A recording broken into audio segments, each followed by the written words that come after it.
1945. Germany lies in ruins. The Allies have just imposed strict limits on industry, banning any production of military vehicles. No weapons, no tanks, no military machines.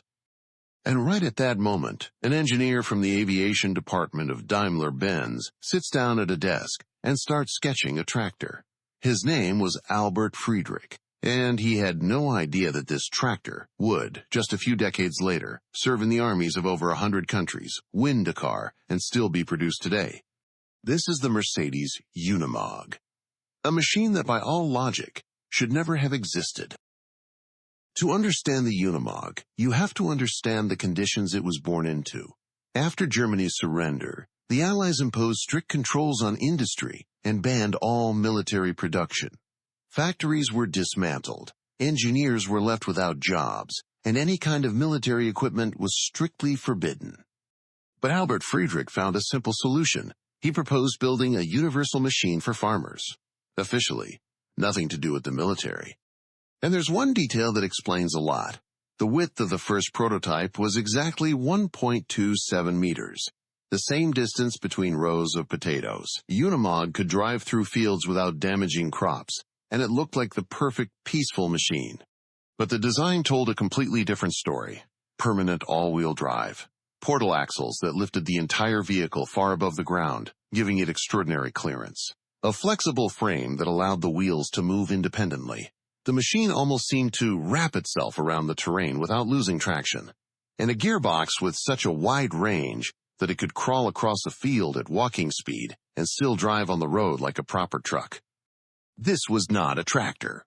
It was a brilliant deception. The first 600 vehicles rolled off the production line by 1950. And then something unexpected happened. The French army, the same forces controlling Germany after the war, saw the Unimog during testing and immediately ordered a batch for themselves. The very people who were supposed to make sure Germany wouldn't build military vehicles were the first to put it into service. That was Friedrich's final victory. In 1951, Daimler-Benz saw the potential and bought the patents and production for 600,000 Deutsche Marks. The Mercedes star appeared on the hood, and the Unimog entered a completely new chapter.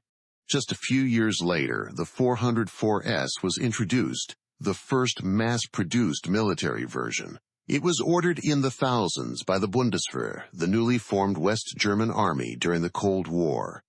And it was this model that established the Unimog as a fully capable military machine. From that point on, everything moved fast. The Unimog began appearing in armies all over the world, from Europe to Asia and South America. The number of countries quickly passed 100. So why did armies around the world choose the Unimog? The answer wasn't power, it was design. Portal axles lifted the vehicle much higher off the ground than a typical off-road vehicle. Obstacles that would stop most machines simply disappeared underneath it. It could drive over rocks and rough terrain without even touching the underside. The frame worked differently too. Instead of staying rigid, it twisted. All four wheels stayed in contact with the ground, even on uneven terrain. That's why it could keep going where other vehicles would already be lying on their side. The gearbox gave it an unusual kind of versatility. It could crawl across rough ground at walking speed and still drive on the road like a truck. But maybe the most important feature was the power takeoff system.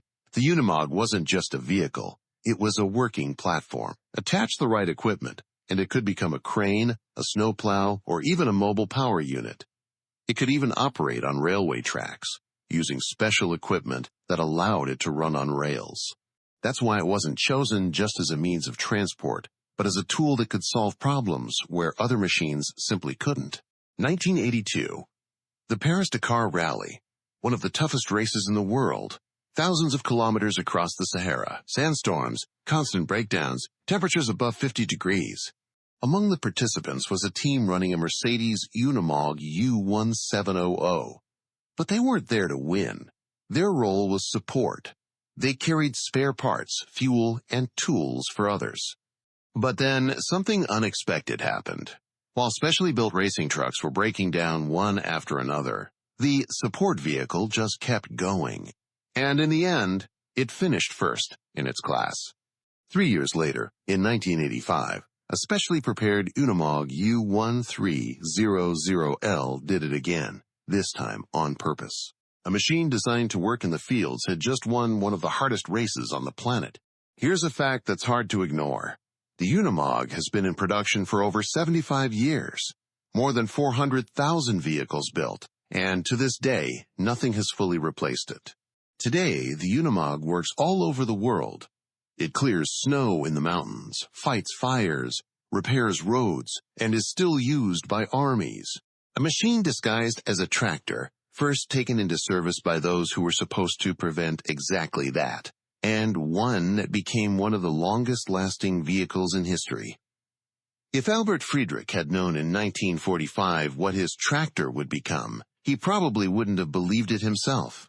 So what do you think? Which vehicle is the most underrated in military history? Let me know in the comments and subscribe so you don't miss the next story.